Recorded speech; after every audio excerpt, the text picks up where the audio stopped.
Welcome to Spilling the Beans.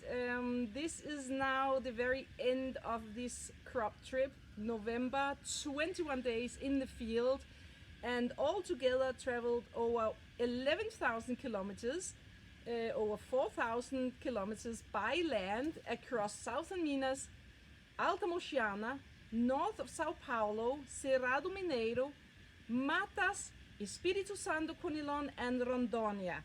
It has been an intense trip, and I've talked and spoken to producers and growers and big traders, big exporters, co-ops, absolutely every possible person.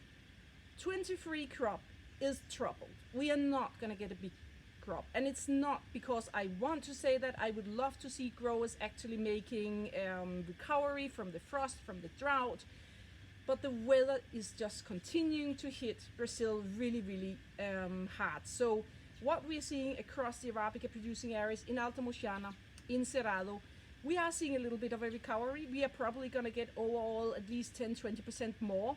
But southern Minas, the biggest producing region, has been hit severely over the last 3 weeks with more hailstorms, and that is causing an additional stress impact and could eliminate most of the recovery we could see from Arabica.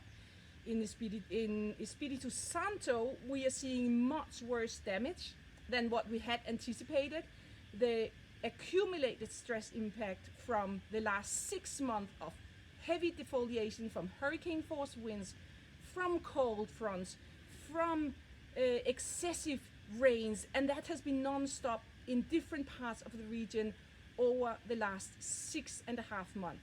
We are seeing a drop overall, average down 30%.